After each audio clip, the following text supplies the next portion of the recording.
Fresh off a 2-week hiatus, we are back. We have some results from Forbidden Door, Money in the Bank results, and John Cena waves goodbye, this time on Wrestling with the Business.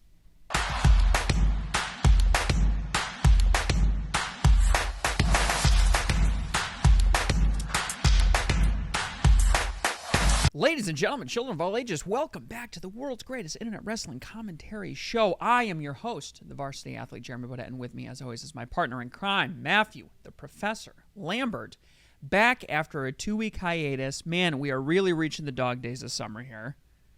Hope everyone had a happy 4th. Setting up for SummerSlam, setting up for All In. I thought maybe we'd hit a little bit of a denouement, a little bit of a dip. Nope. Once again, wrong again. We step away for a single week. The whole world goes to hell.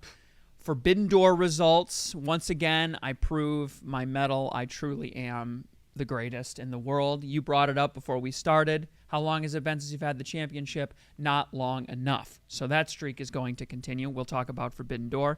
We got a lot of news going on, a lot of signings, a lot of extensions, a lot of drama behind the scenes. Can't wait to get into that. John Cena, can't believe it, finally waving goodbye, announces his retirement formally last Saturday night. We're going to talk about that. Also want to get into the ladies finally getting some respect. I felt a little glimmer of excitement over these last 2 weeks, 3 weeks, watching things unfurl, so we wanted to talk about that. And last but certainly not least, we need to do a deep dive into Money in the Bank. We didn't do any predictions because we didn't have a show last week, but that doesn't mean it isn't worth talking about because a lot of very interesting storylines have happened since then. But before we get into all that, guys, please like, comment, share, and subscribe.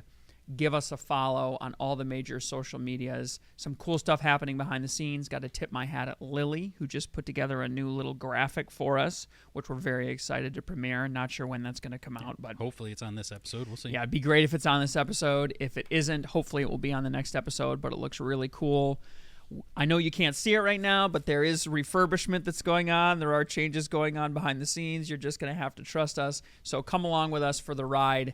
Be with us so we can be with you and keep you updated. Let's start with the tweet of the week. Tweet of the week. Yeah, we need to put together a little tweet of the week thing. Yeah. That's not a bad idea. Tweet of the week. We're gonna show it down below here. Tweet of the week this week comes from our buddy Steve Fall over at 10 Count Media. And just so I can describe it to you because you know exactly what I'm talking about, he took a image of Mariah May standing, bloodied, over the bloodied head of Toni Storm, the great way we went off the air last night. We'll get into more of that later. Which we will get into later. He took that image and he posted it with the caption, "My kids after eating spaghetti and meatballs." I did get those vibes. Yeah. Which, that was not sauce. That was out there. So, Steve Fall, thanks a lot. You're a friend of the show, so we definitely appreciate that. Now, without further ado, let's get into it. Matt, 3 weeks ago now, finally, 2+ weeks, almost 3 weeks ago now, we had Forbidden Door. It was an incredible show. Let's get into it. What happened? Fantastic show. All right. I'm not going to go over this match by match. This was a long show, as AEW usually is. It took me a couple days to watch the whole thing, but it was a good show. What wasn't so good, 5 matches on the pre-show. Even after we went off the air, they kept adding Holy shit, pre-matches. We knew of 3 matches and ended up with 5. None of them needed to be on this pay-per-view. They were all Dynamite, Collision, Rampage matches. Like mid-level matches. Yeah. These aren't even main event level matches. The only one that was of any consequence was the Women's Owen Hart Cup Tournament first round match, Saraya versus Mariah May, which we found out this week. Yep. Mariah May ended up winning the whole thing, which we picked Saraya, the two of us. Wow. We were good pick there. Anyways, MJF's first match on a pay-per-view again since returning, beating Hechicero. That was good. He made that look pretty easy. What was your match of the night? I think we both said it was going to be Zack Sabre and Orange Cassidy would be the match of the night. I don't know. There were a couple of the Osprey barn match, burners. The Osprey match versus Strickland. You can't say it stole the show. It definitely, it pulled what. So I loved the match when I watched it, but I loved it even more. It probably put it over the edge for me when afterwards it broke that Osprey was like, I am losing. Yeah. Because Strickland has gotten no respect. They've essentially treated him like a paper champ. He's been walked on in every passive-aggressive way you could possibly imagine. And if I were him, I'd be kicking and screaming and pissing and moaning like an impotent jerk. And he has not done that, to his credit. He's continued to stand behind the brand and the company. And Osprey saying that he was going to take the fall, his first official loss in AEW, which is, obviously with a guy as over as he is pretty incredible. That's a huge credit to Osprey and his commitment to the business, not making selfish choices like some other people, like some other great people in the business that we know have made some very selfish choices in the past. Osprey's not a selfish guy, so a lot of respect. Showing, he wanted to show that a top guy, a champion, still needed to lose to a world champion. So. I mean, how many stories have we heard about people walking into Hogan's wrestling and not tonight, brother? Yeah.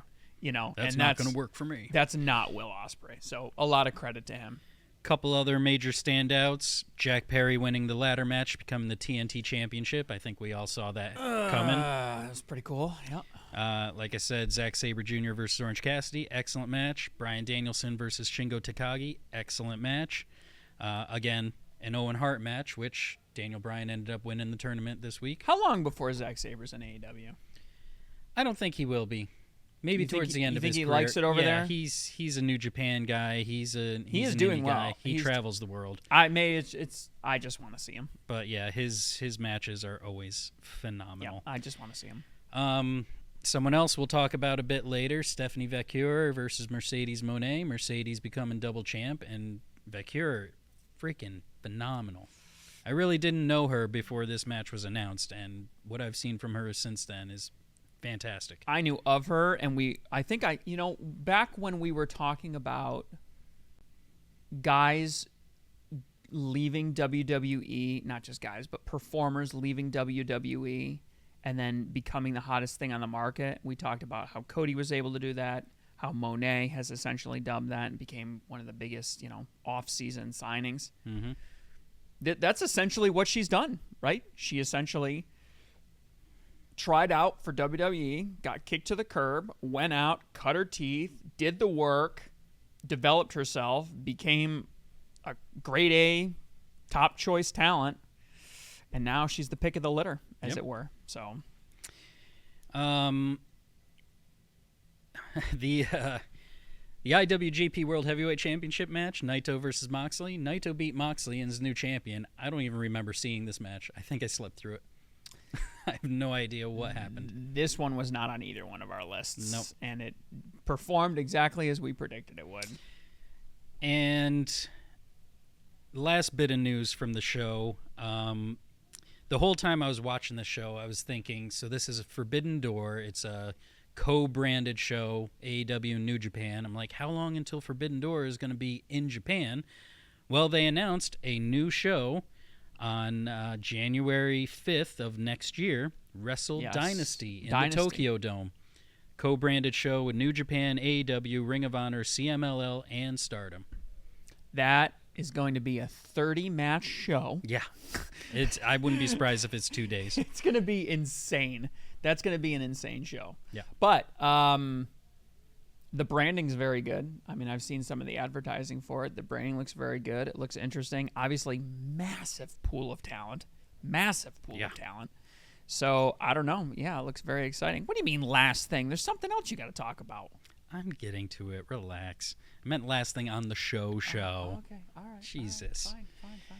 So, we did predictions. The Divas title was on the line. It was, but I wasn't afraid. Oh, sorry. Go ahead. You're an asshole. You won predictions. You got 11 out of 13 of the picks. That's pretty awesome. That is really good. I'm not going to lie. That was really good. That's professor-level performance. I would have tied with Dan for 9. But fucking... You're not as lucky as Dan. Dude. When Dan bets, he seems to win. I swear, on Dynamite before Forbidden Door, there was a match set up for the FTW Championship between Suzuki and Jericho. And they haven't said a thing about it since then. But I bet that I put a bonus point that there was going to be an FTW Championship match at the last minute. I was wrong, so now I am the King Divas Champion again. And there was a little yelp from the belt because Matt's waist is the most comfortable one to be on. It's Thanks. it loves it. Not scrawny old. That's because I Dan's prettied waist. it up with the feathers. That's why. That is true. There is yes, that is true. It's So, actually, that made me remember now, though, what is happening with the Suzuki match? They haven't said a thing about it. Did they just cancel it or what? Hey, man, as far as I know, it never even happened. And you just, It happened. you just completely, It you just freaking completely happened. made it up. And there was Shut a up. glitch in the Matrix or something. Because I don't remember seeing it. It was because Jericho wanted Suzuki to be on his team for the pay-per-view, and he said, no, I want to face you for the championship. And I'm going to look it up right and now. it never got approved. I don't know. So Suzuki rejected Jericho's offer to be their partner at Forbidden Door and challenged him to an FTW championship, but this is from Fightful. But he never accepted, and Well, yeah, Tony well, Khan never that's blessed what I it. mean.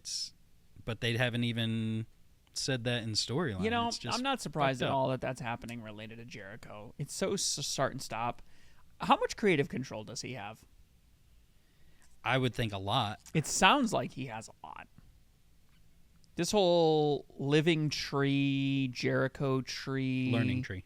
Sorry, learning tree. This learning tree, Jericho tree, I don't know. Suzuki, stop, start, sputter. Like, although honestly, maybe they cut it because there wasn't enough room. Could be. So But- damn crowded. Anyways, so that was the show. Overall, an excellent show. Very long. A lot of matches could have been cut. A lot of matches on the main card could have been cut too. They could have cut this down to a 7-match show and been So what was the final card, including pre-matches? Was it 17? good. 13, 15 15 versus the 5-match card on on Money in the Bank. Money in the Bank. Which, if you're going to air one way, which way are you going to air? I like the match length, or I like the show lengths that WWE's doing now. 2.5 to 3 hours tops should be the length of your show. So whatever That's you it. can fit into 2.5 to 3 hours. Yeah. Whatever that is. Yep. Somewhere in the middle. Although airing a little bit closer, I think, to AEW, at least lately. As long as it's good match quality, if it makes sense to have the matches. Well, we've been speculating about it for a long time, and your girl's back. Britt Baker Comes back. made her return. She's babyface, seemingly setting up for a match at All In with Mercedes. That should be good. She got over pretty well. Mm-hmm. Got over pretty good. Yep. She's been gone a long time. Since October, I think it was last year.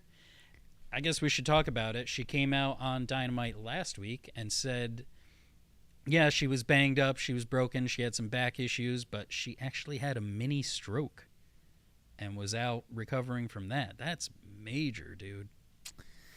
Yeah, man, I don't know what's going on. A lot of these younger people, younger athletes seem to be succumbing to these blood-related disorders. I don't know. It's very mysterious. I mean, my fiance is a big Britt Baker fan, so she wanted to watch her return and then her promo on Dynamite. And while we were watching it, I was even saying she still looks a little sickly, like she's still recovering. Or she looked smaller. She yeah, lost a lot of weight. yeah, she looked so, smaller. Yeah.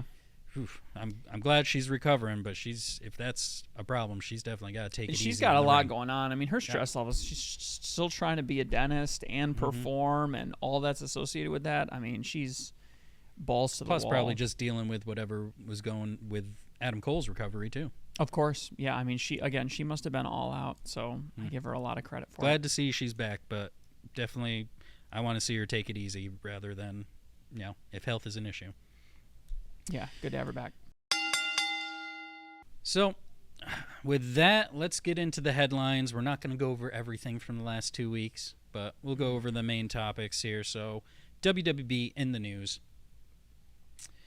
Another big return this week on Collision. Pun intended. Probably the biggest return ever. Gigantic, enormous return. Tallest return ever. Marco freaking Stunt made his return on Collision. I don't think he's back in AEW. I think this was just a one-off because they were in his hometown That kinda sucks. facing Jack Perry for the TNT title. That kind of sucks. There could be an interesting story there with Luchasaurus and him and Perry. Yeah, and have a three-way for the TNT title. Why not? I don't know. I mean, you don't even need to put him. I think that's one of the rare instances where you don't have to put a title in the middle of it in order to make it interesting and keep eyeballs. I mean, He was let go from AEW, right? Or they didn't renew his contract? He was one of the first ones that AEW let go. He was one of the first, correctly. I guess, original, but he wasn't really original. But He wasn't originally. Well, the concept, like the Jurassic concept, Jurassic Express concept, he was a part of that. And yeah, he was one of the first ones that kind of got released, let go, whatever. I don't remember. It wasn't super hostile or anything, but he wasn't much of a draw, and he was kind of an afterthought. I think he wasn't being used. People weren't really appealing to him as opposed to Lucha and Jungle Boy. So, but yeah, it was nice to see him back. Got over.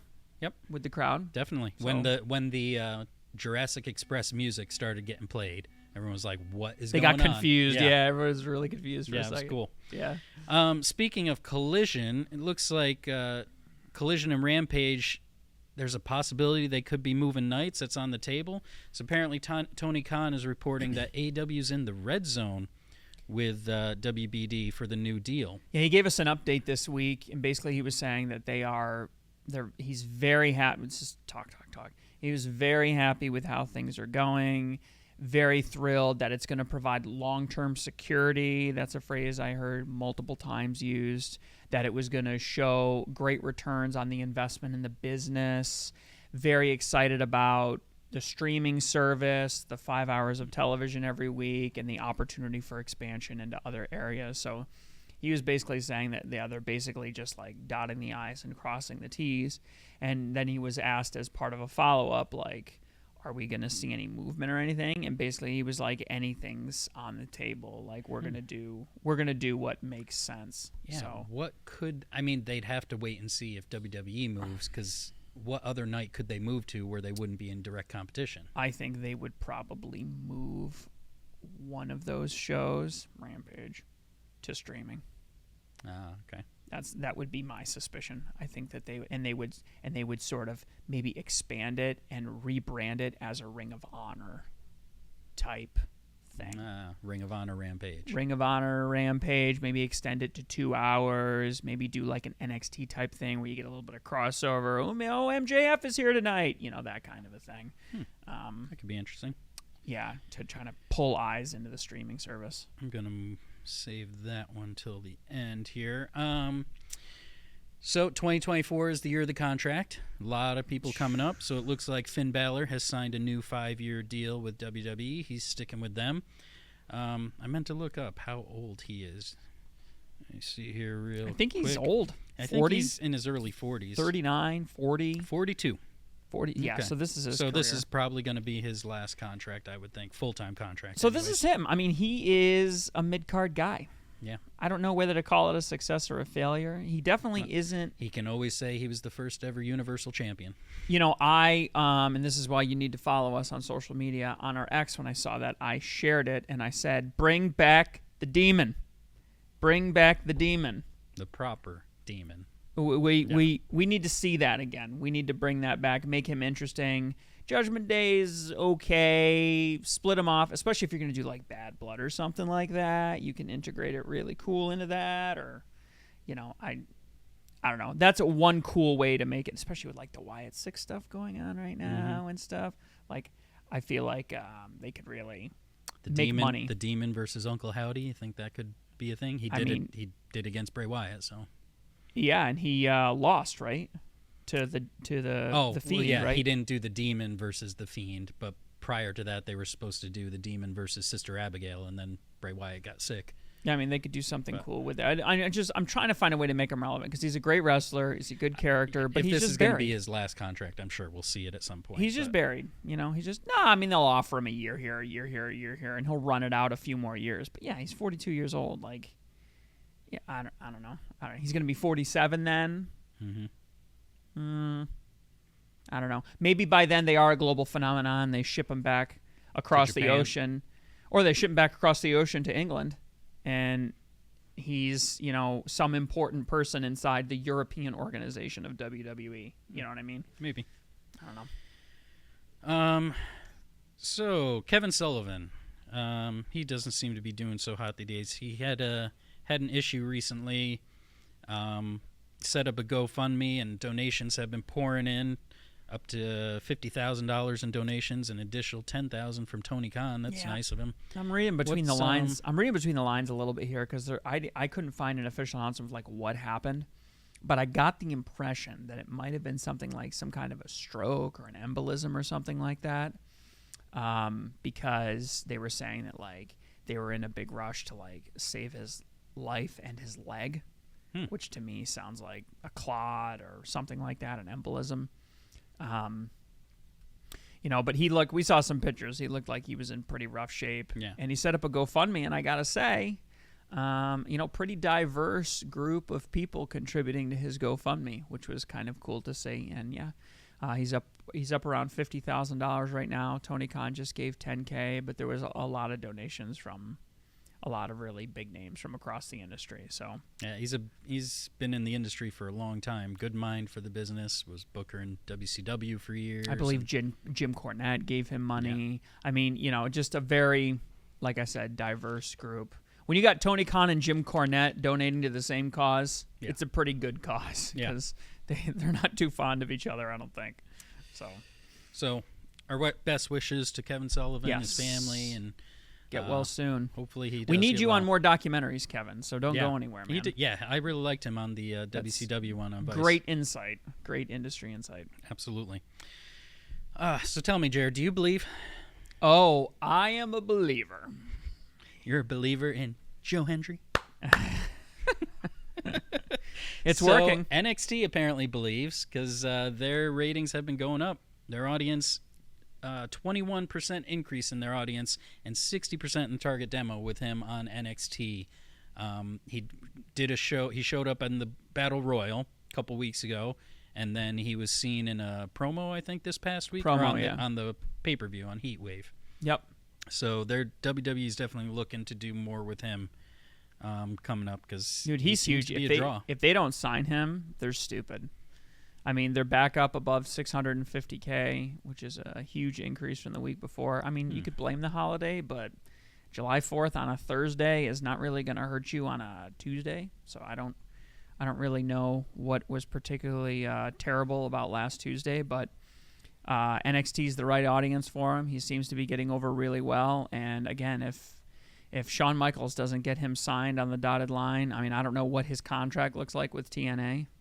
But well, we've mentioned it before. TNA seems to be doing away with a lot of contracts and just doing whatever shows. Joe Hendry has left on his contract, whatever it is. WWE'd be stupid not to scoop him right up because he's a great find. Yeah, and Dynamite doesn't seem to be really improving much. NXT is right in line with Dynamite this week. 656 for NXT, 691 for Dynamite. Again, so they're right there. It's not, and you really want to see them above 800, right? Mm-hmm. I think it's not about, and this is what I keep reading, it's not about being faster than your buddy or your competition. It's about being faster than the bear. And I think as long as AEW continues to perform well on its night during its time slot with its competitors, right, nobody's going to care if NXT is doing 100 or even 200,000 more on a different night, on a different network, in a different time slot. People aren't going to care. Like they're kind of ducking each other. You know what I'm saying? Mm-hmm. They're kind of ducking each other, which is why I think Tony Khan's open to being very flexible when it comes to the night that everything's on, because in direct head-to-head competition, he loses, every time basically. Right. So.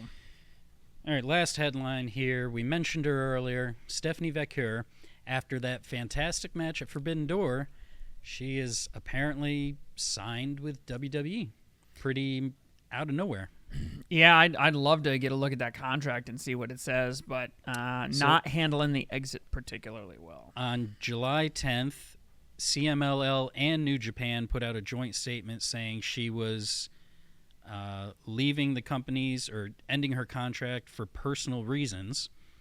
And then later that same day, Shawn Michaels puts out a tweet saying, "Welcome to the family. See you in Orlando."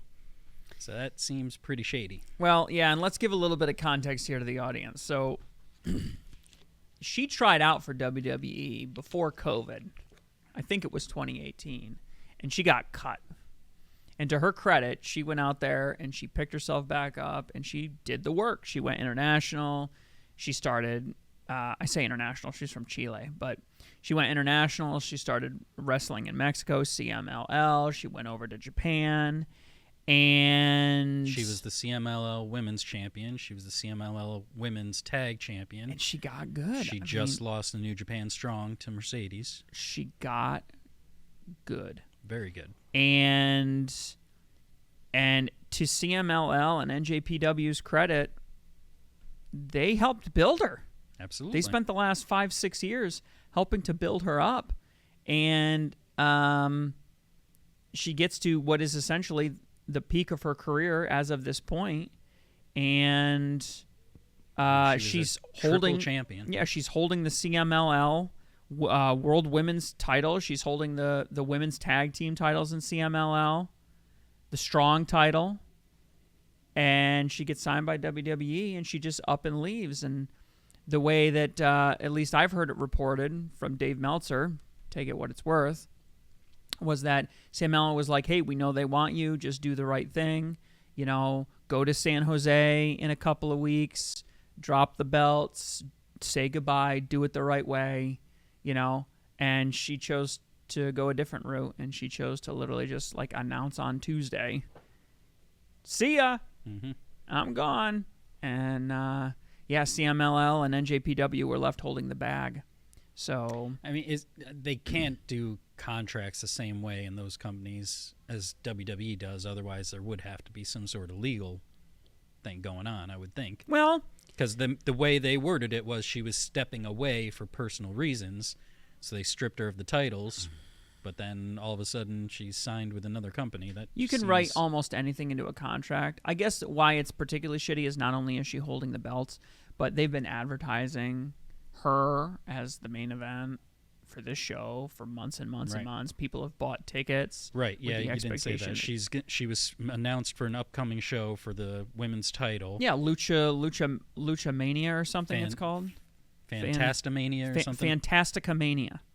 Fantasticamania is what it's called. And she's been replaced by Willow Nightingale now, but yeah, she was announced as the headliner for that show, So yeah, I think she had a Stardom title too. I think she had 4 championships. So I guess what I'm saying is, there could be something written into the contract, even if it's not this long-term contract. There could easily be something written in the contract that's like, "Hey, if you don't appear at this contract, here's a penalty." But my guess is that WWE's got deep enough pockets that they just went, "Yeah, we want you. Buy out the contract. Want you now. So if they ding you for $10,000, we'll just pay the $10,000." Or, whatever the fee is associated with her not being able to show up for reasons beyond the normal, right? Beyond the reasonable. So, yeah, that's unfortunate. And WWE not making any friends with them trying to go international, with them poking their head down in Mexico, poking their head over in Japan this summer. Not a good idea to step on CMLL or NJPW's toes. And they definitely did that this time. So she's going to get over huge, though. Expect her to be the next big star. Can only hope. Her and Sol Ruka could do some cool stuff. That would be good. All right, with that, let's get into our first mid-card match. So, there's a little show this weekend called Money in the Bank. Not sure if you've heard of it. But there was another surprise return. Trish Stratus hosted the show. Which was kind of fun. Yeah, it was in her hometown. But John Cena, unannounced, came out and announced that he will be retiring. I think he said 2025 is going to be his last his last year of competition. WrestleMania will be his last WrestleMania. Royal Rumble will be his last Royal Rumble, blah, blah, blah, blah. So, yeah, long time coming. Yeah, I have to imagine WrestleMania is going to be where he's going to go out. That's what I thought, but he kind of made it seem like he would finish out the year.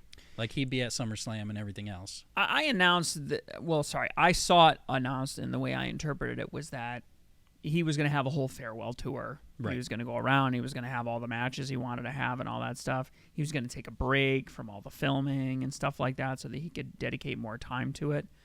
Yeah, I mean, I don't know. You know, he's kind of been out of the game for so long now. I kind of had to like put my mind. It's kind of like The Rock retiring. Like Right. I'm kind of like, The Rock hasn't officially retired. Yeah, yet, like, so. but you haven't really been like super relevant. Yeah. Lately, you know, like, okay, yeah, he made himself relevant by buying onto the board and stuff, but like before then, he'd come back for occasional little promos to shake his tongue and whatever, and that's funny and fun.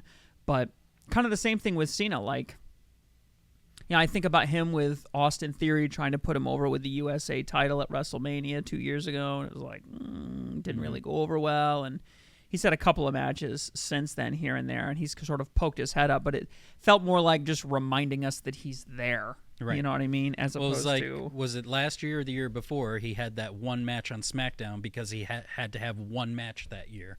And it was like the last SmackDown of the year. Yeah, he just had to fulfill his contract. The other thing that I couldn't help but think, and this is maybe a little bit of a darker turn, is John Cena's definitely getting older. He's definitely looks a lot smaller than he did before. He's definitely been more involved in projects outside of the world of wrestling. All of that is 100% true. But I can't help but wonder if there's any kind of correlation between John Cena leaving and Vince McMahon not being there anymore. He has been very publicly open of his support of Vince McMahon. He doesn't mind paying Vince McMahon all the royalties for his name for forever. And Vince made him, and Vince took a chance on him, and Vince is so great. And then there's him kind of being a bit of a milquetoast fence sitter when it comes to the Vince allegations and things like that, not really taking a hard stance, even though WWE and TKO were taking very hard stances. Yep. And basically forcing him out violently, as it were. You know, it kind of made me wonder, like, not that Cena's guilty of anything, but I wonder if he wasn't asked to retire. Because honestly, he could keep doing what he's doing right now. He could keep appearing a couple of times a year and, you know, maybe shows up at the Rumble and cuts a funny promo here and there and gives everybody... WrestleMania in London. Yeah, like nostalgia bait or whatever. There's no reason why he can't keep doing that. He's not too busy to do that. So the fact that he isn't doing that anymore... I think he said in the press conference afterwards that once he's done, he's done. He's not going to come back for the one-offs or whatever. Well, he's not going to wrestle anymore. I think he still wants to be involved, as it were. But what does that mean? Like, is he going to be consulting or just like, you know, texting Triple H storylines? He's going to be the co-CEO with The Rock. Yeah, I don't know what that means. You know, it doesn't really seem to mean anything at all. So I guess the question now is, I mean, what's his legacy now that we're at the end of the road, as it were here? What legacy does he leave? I mean, he was sort of the representation of the PG era, which is not loved. I'd say, for fans our age, I think probably the most of us are going to think of that 2010 era where nobody was really watching and it was all goofy, cheesy stuff. His U.S. title run in 2014, 2016, whatever it was, the Open Challenge era, that was probably... For me, that was his best run. That was when I enjoyed him the most. But yeah, I mostly remember him for the time before that when I wasn't watching. His old WrestleManias from the early, I would say mid-2000s with Triple H and stuff. Those were some really good matches. He had some good feuds. Yep. With Triple H. His Undertaker match was good. And obviously all of his really early feuds with Orton were really good. You know, 02, 03, 04, yeah. Those were some. That was some really good work. Does he belong anywhere in the conversation of wrestling Mount Rushmore? Again, it depends on who you ask. Depends on the age group you're talking to, probably. I would say, if you're talking a Mount Rushmore, like top 4, I would say no, just because there are so many other wrestlers I think are higher on the list than him. but he would definitely be in the top 10, I would think. Yeah. All things considered. Yeah, I think. I think you're right. I think all things considered. I mean, he really had the gimmick thing down. Mm-hmm. He was okay wrestling wise, but he really had the gimmick thing down. He really knew how to listen to the crowd. At the same time, though, it did kind of feel like, he was kind of forced down our throats a little bit. 100%, yeah. And he was the first one that I really noticed. He was the first guy, like it's easy to be like, oh yeah, Roman Reigns now. Mm-hmm. But really, it really kind of felt like 16-time champion. Mm-hmm. Really kind of felt like he was being forced down our throats. Everyone's booing him, but he's still happy-go-lucky good guy. Doing the same thing, and he just sold massive amounts of merch. Like, he kind of didn't do what The Rock did to create The Rock, right? The Rock had to go from Rocky Marciano to Rock. Maivia, sorry, Rocky Marciano. He's a boxer. Marciano's a boxer with a very good record. Sorry, Rocky Maivia. He went from Maivia to The Rock, and in response to what the crowd was giving him. Right. And Cena didn't really do that at all. So it kind of makes you wonder. That's the other thing. You kind of want to retire when people will say that they miss you. In 2016, 2018, even 2022, we'd be like, oh, we're going to miss you. Now I'm kind of like, nah, I'm kind of over it. Yep. You've kind of been gone. So, again, why do it? I just keep coming back to why. Because the only big thing that's changed is Vince McMahon is gone. So were you tight enough with Vince McMahon that you got a little stink on you? That, justified or otherwise, I don't know. But do you got a little stink on you that maybe the company doesn't want, and they're like, yeah, you know what, you can go now.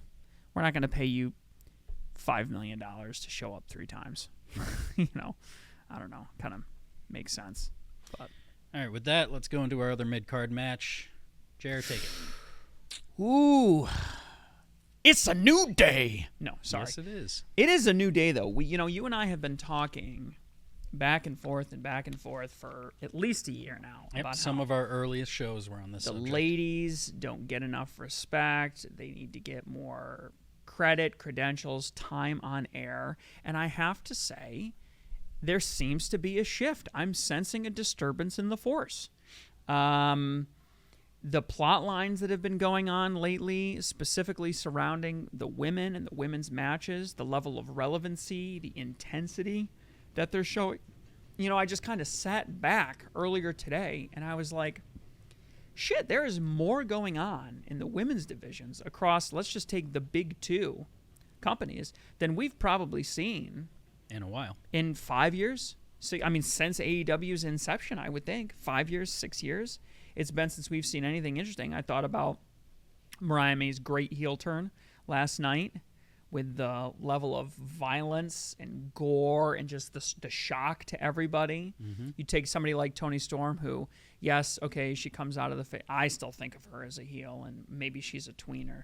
But still, the level of aggressiveness and violence. You've got, sorry, I'm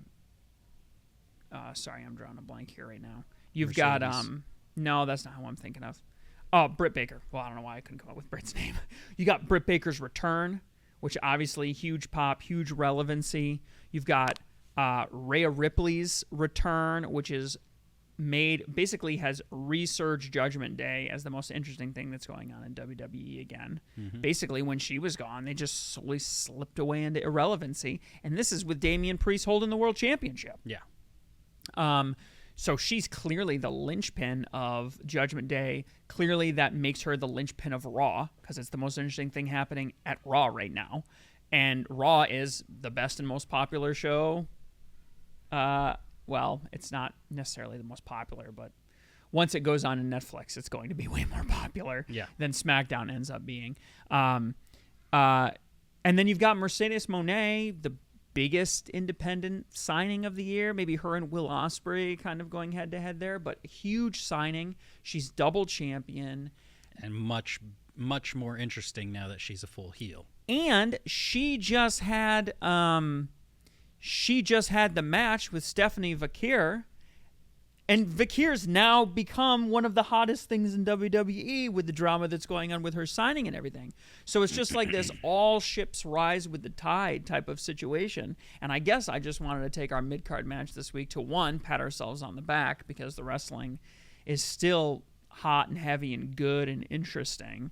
And two, to just be like, just kind of bathe in the glory of what's going on, because no matter what your taste is, you can find something that appeals to you on the women's side of the card. And they aren't being relegated to this, shitty attitude era type, I don't know what to call it, conspicuous crappiness. Like, you're out there, but why are you there? I don't know. What do you think about that? I mean, do you agree with me? Do you disagree? What should they be doing that they're not doing? It definitely seems like there is a shift, and WWE has always been, they do good for a while, then they focus away when someone gets injured, and then they come back again. So they're always running hot and cold. AEW has always been a steady low, in the low area, but they are starting to bring them up a bit more and more. So yeah, I definitely think there is a shift happening. I mean, the women are becoming, I think step one, as silly as this sounds, it seems to me like step one was pay. Because once you get the business to invest in you, now the business has an incentive to keep you coming back. I'm thinking about Jade Cargill, right? I mean, this was not a year ago, but 6 to 9 months ago. Jade Cargill had just moved from AEW, kind of the first big defection. Yep. The first since big, Cody. The first big, since Cody, who was basically founded the company, and that was a little bit different, I think. But to have that be the first non-founding defection from AEW to WWE, I think, is telling that it was a woman signing. It took them a long time to really do something with her, but then they put the women's titles, the tag titles on her. So there's a lot of relevancy there. You got Britt Baker doing sort of her edgy stuff with Jericho or whatever, then unfortunately going out injured. The Monet signing. I mean, once the business has to pay for the talent, I think, in my opinion, that the last 3 years we've seen a revelation because we've seen a massive increase in the amount of investment. Because if you're going to spend 7 figures on a talent for 2 years, 3 years, 5 years, you are going to put that investment on television. You're going to push that investment's merchandise, and that's what's happened. Charlotte, Becky publishing books while she's still on contract and active in the business. The Ronda Rousey stuff with her writing her own book and then shooting on them, with what's going on. Like, it's just like stuff is happening. Whereas before, stuff not much was happening. Really wouldn't happen, or it would be stupid Twitter BS. The storyline with Liv Morgan and Dom, like, keeping things relevant while Rhea Ripley's gone, and now they're setting up for some big clash between the two of them. I mean, it's the hottest thing. I've been on social media. This Mariah May heel turn is shitting all over everything else that's going on in the business right now. And you would, 5 years ago, 3 years ago, you wouldn't see that happen. There were no female storylines, no female wrestlers that could both perform inside the ring and perform outside the ring, and now it seems like that's all we have right now. Each roster has at least a dozen women that I think could hold the championship at any given time, and they can literally make them. I mean, we were talking about how we didn't think Mariah May was gonna end up winning her match with Saraya, and then she ends up taking the whole damn tourney. Right. And we looked at it before and we went, well, Saraya just held the championship, so what are you going to do? Like, okay, it kind of makes sense. And now after she beats Saraya and works her, and now it's like, oh, well, it makes perfect sense for her to be here right now. Like, they're doing the work. Right. They just had her, with that crazy heel turn or whatever, bloody Tony Storm up like that. Now it's perfectly relevant and it makes sense. Whereas I feel like 3-5 years ago, you wouldn't see that at all. Yeah. It would just be like, Oh, isn't she great? Yeah, she said something mean to you on Twitter, and now you're going to get into a slap fight. And They're tag team because they're best friends. yeah, it's just it's Natalia just, had a new best friend every week. it's just it's a new age, and I guess I just wanted to breathe deep because I like the way so far We've been wanting this for a while. We've been wanting it for a long time, and if you invest in them, it seems to be paying off. And when you look at the talent that they seem to be doing this with, it's not new and risky talent. It's proven talent that they've invested a large amount of money. I don't know what Jade Cargill signed for, but it wasn't nothing. Mm-hmm. They didn't take a chance on Jade Cargill. Same thing with Rhea Ripley. We know she didn't sign for nothing. We know Becky signed for big sums of money. We know, you know what I'm saying? We know that these women are heavily invested. They put the belt on Toni Storm and whatnot. So, and obviously Britt Baker's not cheap. So, yeah, once they started investing financially, they started giving these women a chance. And so far they've shown up. So, huge credit. And I cannot wait to see what goes on. And I don't know, the way things are going right now, we're still a long way out from All In, but the way they've been mistreating Swerve Strickland, I wonder if Toni Storm doesn't get the main event at All In, because women haven't had the main event at All In yet.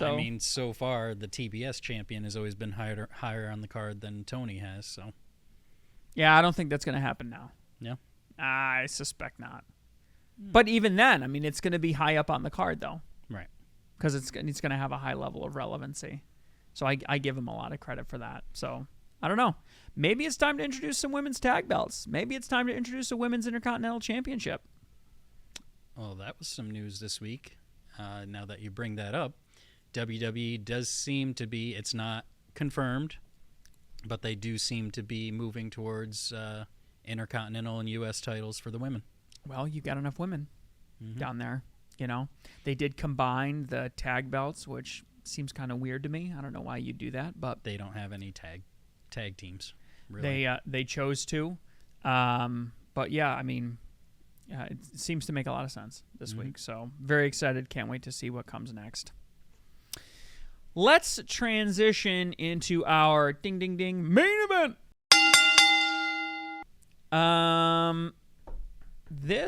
Let's talk about Money in the Bank. So Money in the Bank was up in Toronto this past weekend. 5 matches on the card. 5 matches on the card. Yeah, I have some theories on this. Let's go through the matches and the results real quick, and then I'll wax poetic about my gripes and complaints. It's hard to put a belt on the line for predictions for a 5-card match. Two primary complaints that I'll get into. All right, so let's just go through it. So, Money in the Bank ladder match for the men's championship: Drew McIntyre, Andrade, Carmelo Hayes, Chad Gable, Jey Uso, and LA Knight. McIntyre goes over. Surprised the living crap out of me. I did not think McIntyre. It didn't make any sense for McIntyre to go over. It doesn't make any sense for McIntyre to go over. I can see the sense in it. I can see why they did it. I don't think they should have done it. Somebody like a Chad Gable should have had it. I think yes. So I think that would have been a much better way to go. Even Andrade, I think any one of those guys was more deserving. No, than Drew. you get it. Listen, the IC title needs a boost now that Gunther doesn't hold it. I don't think Sami Zayn can properly carry the weight of it. And I think, you give it to Gable, and then you have him go after Sami Zayn, who's been working face for a long time now. And you let Chad Gable win the belt, and then he gets to hang on to the title for a little while. And we did well. Yes, you know what it is, Steve? I've given up hope. LA Knight, they're not going to give him the time of day. He's too old, and they're just going to keep him in the aisle of irrelevancy because they don't like him. They hate him for some reason. But yes, I would take that over what they did 100% of the time. All right, moving on. Then we had an IC title match between Sami Zayn and Braun Breaker. This was a match just to put Sami over because nobody actually believes he can carry the belt. So they need to have him defeat Braun Breaker. They've been building up Breaker as an unstoppable monster. But he hasn't been subject to Sami Zayn's comedy. And that that's it. Was the difference maker. For those of you that didn't watch 2 weeks ago, Sami Zayn had a comedy show in Toronto associated with the match. That's why that got brought up. This is why they did it. They built Braun Breaker up just so Sami Zayn can cut him down to try and make Sami look big because he's not big enough to carry the title. He can't do it. Mm-hmm. He can't do it. He is the underdog that overcomes everything, wins the title, and then loses it on the next pay-per-view. He's not someone who can hold the title long term. He wins the Money in the Bank and then cashes it in and loses. Yeah. Okay. So not a great match. Then we had the triple threat match for the World Heavyweight Championship with Damian Priest, Seth Rollins, and Drew McIntyre. Well, it turned into a triple threat. That's what it officially became. So initially it was supposed to be Damian Priest and Seth Rollins, which again, Damian Priest goes over. Drew McIntyre comes. Actually, I'll read exactly what it says. This match was Drew McIntyre's Money in the Bank cash-in match. The match was conducted under the stipulation that had Rollins won, Priest would have to leave the Judgment Day, and that if Priest won, Rollins could never challenge for the title again as long as Priest was champion. So, well, not if Priest won, if Rollins lost. Right. And that's essentially what happened. So Rollins is essentially no longer a factor for the World Championship as long as Damian Priest holds it. But on Raw, Damian Priest says, "Yeah, you can challenge me again. I don't care." So completely undid that. So again, this is just going to go to my overarching theory, which I'll share at the end. Just keep that in the back of your minds, people. And then, of course, Drew McIntyre comes out and gets, I don't know what the word is, has his dream ruined again by CM Punk. Because now it's a triple threat. There's no DQ, so Punk can run in and do whatever he wants. Punk goes in and spoils it again for Drew McIntyre. Again, I have a whole theory about this. I'll share with it later. Then there's the women's Money in the Bank ladder match we had after that. Tiffany Stratton goes over Chelsea Green, Io Sky, Lyra Valkyria, Naomi, and Zoe Stark. A lot of botches in this match. A lot of botches, very messy. 16 minutes and 50 seconds Surprisingly, long. nobody really got hurt, though. So far, we'll find out in a week or two. We'll know for sure. When we wonder why Lyria Valkyria is nowhere to be found, and then all of a sudden it leaks on some website. Not a great match. Tiffany Stratton, I mean, okay, a little bit, but I don't think anyone actually thinks she deserves the title. She's not a Damian Priest level. Well, the title, no. She definitely. I think she was the right choice for the briefcase. I mean, she could. Of the others in that match, Io Sky already had the briefcase last year, so she wasn't going to. Why not Naomi? Naomi's already been champ. They're not really doing anything with her. They're pushing Tiffany. They've been pushing her for several months. They have been giving her a push. That's true. So it makes sense that she. But I guess what I'm saying is you want there to be the actual threat that she could win. And with no mid-card titles for the women, you have to pick somebody at the top of the mountain. That's what I'm saying. They've been building her up. She's a heel. I think she could hold the belt, at least for a little while. I mean, she would, of course, go for Bayley's. Yeah. Right? She's not going to go to Raw. Right. She is on SmackDown, right? Yeah. So she's going to go for Bayley's title. Yeah, that makes complete sense. And then actually, back up real quick. What has Bayley been doing lately? I haven't seen much about SmackDown lately. So what is going on with her? Is she even there? She is the Swerve Strickland of WWE. That's what I thought. That's really all that I can say. I mean, ever since they put her over so much to win the belt, so much that I didn't even think it was going to happen, and now that it's happened, she hasn't done anything since. She's won it a lot. She's a crowd she turned face, and so they're not doing much with her at all. Yeah, she wasn't even on this pay-per-view. And then finally the Bloodline match: Solo Sikoa, Jacob Fatu, and Tama Tonga defeats for no reason at all. Defeats Cody Rhodes, Kevin Owens, and Randy Orton by pinfall. This was an introduction of Jacob Fatu to the WWE audience, and there was another botch from Tongaloa, second one in his short career. I just don't understand. The ref had to stop a count, right, because he didn't get there in time or something. Yeah, I just don't. Again, good. I just don't understand. So, and that dragged on for almost 25 minutes. That dragged on. All right. Here's my theory. Tell me what you think. Let us know in the comments below what you guys think.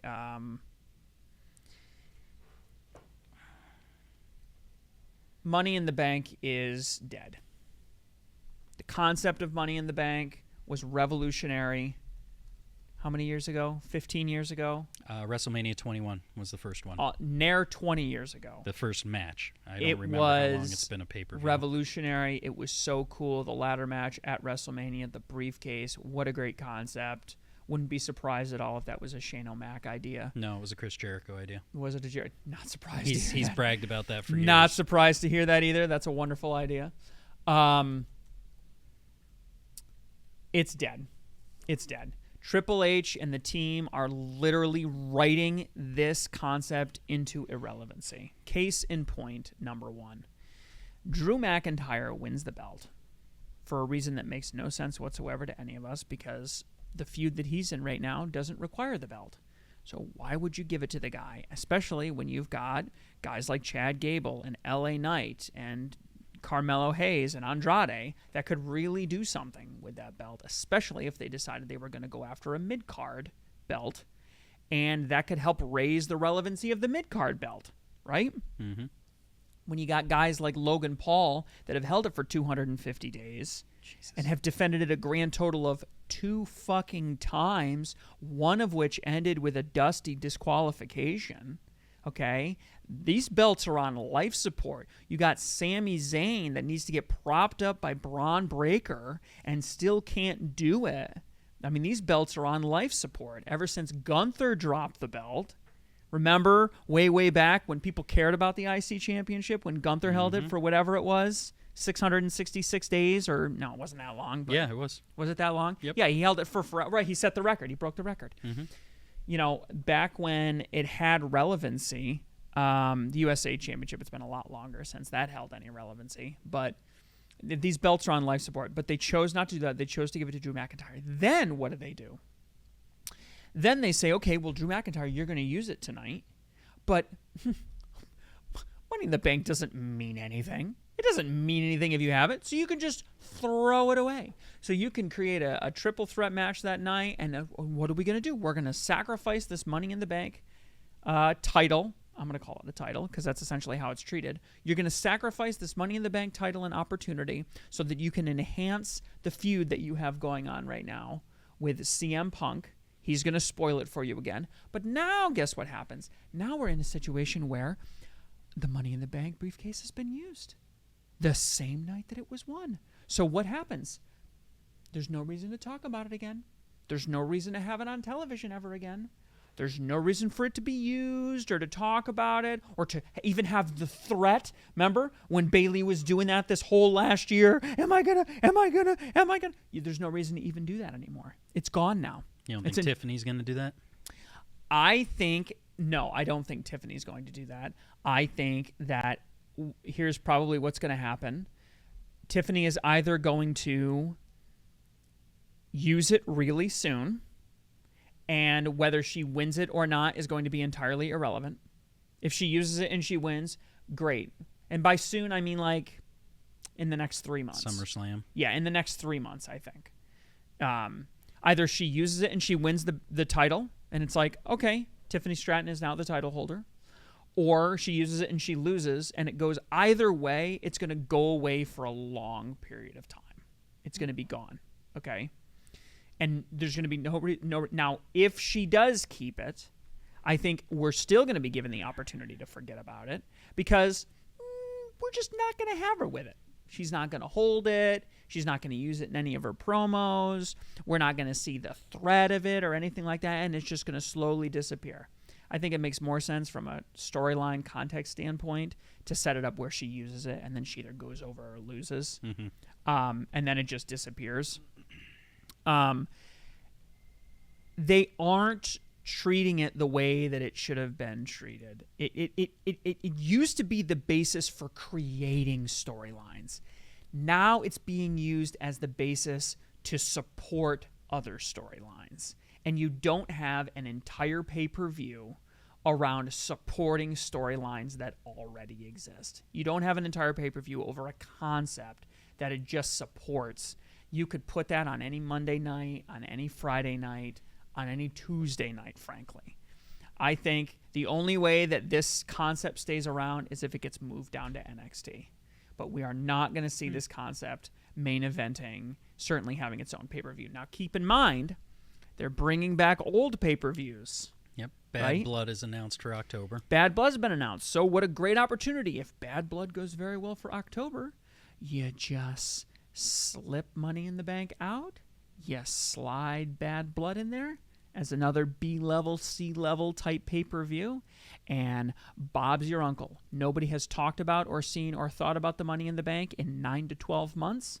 And you got a brand new, edgy pay-per-view that can go on Netflix that'll completely replace what was done before. And there's no reason to even have it.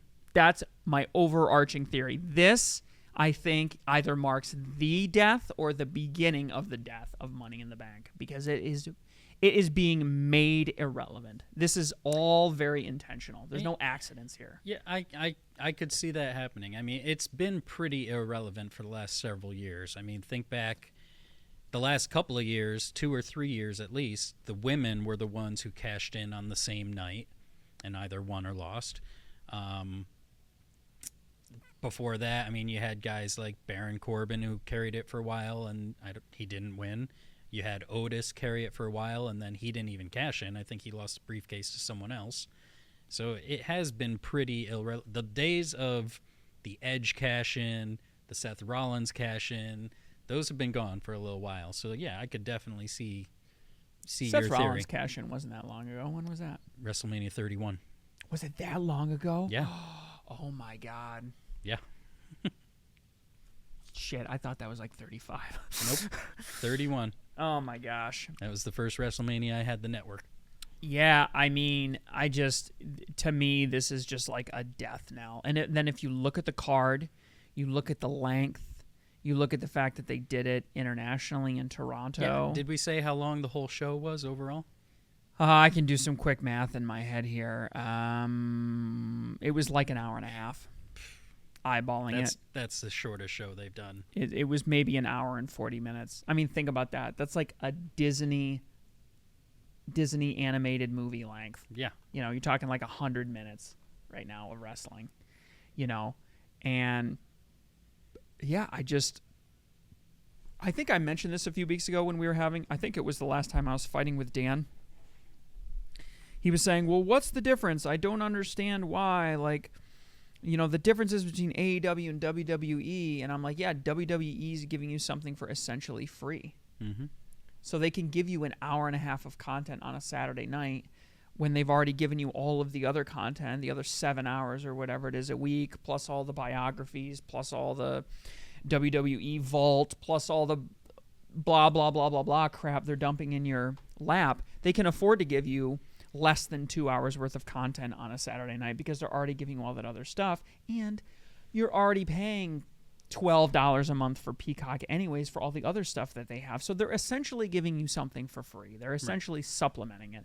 Whereas AEW has to convince you to open up your wallet, pull out 50 crisp American, bills, and hand it over. And that's a very, very, very different prospect. And that's why you get a card like this where the entire concept of the pay-per-view is being driven intentionally through storyline and writing and concept development into irrelevancy, and people are going to watch it and it's going to make Twitter news and the storylines are going to be incredible and blah blah blah blah blah. People are going to act like they're excited about it.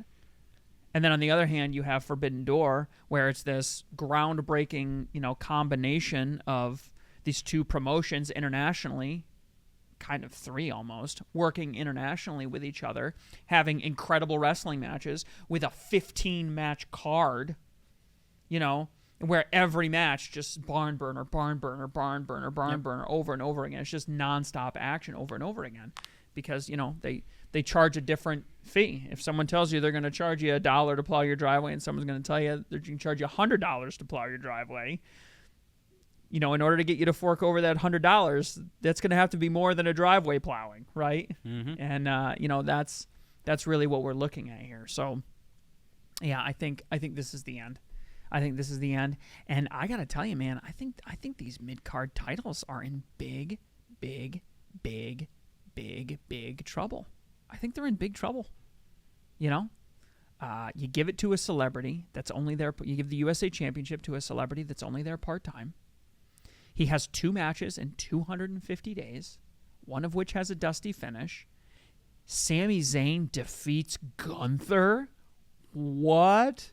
And Braun Breaker. And nobody can believe it, so then they got to follow it up with Braun Breaker. Mm-hmm. It just does, especially when you got guys like Gable, you got guys like Andrade that could easily, LA Knight, that could carry that title so well, that could carry any mid-level title so well, and they're not using them. And yeah, I think they're just the women are doing very well, but the only interesting things that are happening right now in the business have nothing to do with the championships. Mm-hmm. Think about it. When's the last time we said Cody Rhodes' name? Before talking about how he left AEW. Right. Well, when he finally ended his story. And he's the new Roman Reigns, right? Mm-hmm. Since WrestleMania. What? Yep. That was 3.5, 4 months ago. And we haven't hardly talked about him at all. When's the last time we talked about the Bloodline? And they've been doing all these new Fatu and Tonga and Tongaloa. Mm-hmm. You know, they're all coming back now, and the Bloodline's really being built up.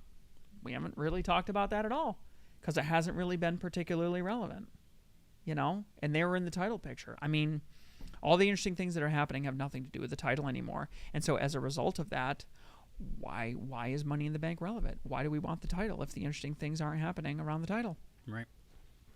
People love what's going on right now with Rhea Ripley and Liv Morgan. It's got nothing to do with Liv Morgan having the belt. Yeah, it has to do with Dom. It has to do with Liv Morgan having Dom. This weird love triangle thing they've got going on. You know. I don't know. To me, I think it's going away, and I think it's never coming back. We'll have to wait and see. All that being said, please let us know what you think in the comments down below. Is Money in the Bank dead? I think so. I think R.I.P. Money in the Bank. I think it's over. I think this could very well be the last one. I would love to see it go back to WrestleMania, though, as a match. I think so, yeah. Cool. Just one special match. Because then you increase the interest of having the WrestleMania match being a Money in the Bank cash-in. Right. It's like the Royal Rumble match, Money in the Bank match. Yeah, that could be very cool to do something like that. And again, he still keeps it out there, but it doesn't make it its own centerpiece kind of a thing. It could be very cool. Mm-hmm. Let us know what you think down below. What did you think of Forbidden Door? Does John Cena belong on the Mount Rushmore of wrestling? Maybe even the Mount Rushmore of the 2010s? And what did you think of Money in the Bank? Is it going to be here next year? And are we going to see it replaced by another B-level pay-per-view like No Way Out or Bad Blood or something like that? I don't know. Let us know down below. Please like, comment, share, and subscribe. Make sure to follow us on Twitter, X, formerly Twitter, so that you can keep up to date with everything that's going on. And please keep watching so that we can keep wrestling with the business. We'll see you next time.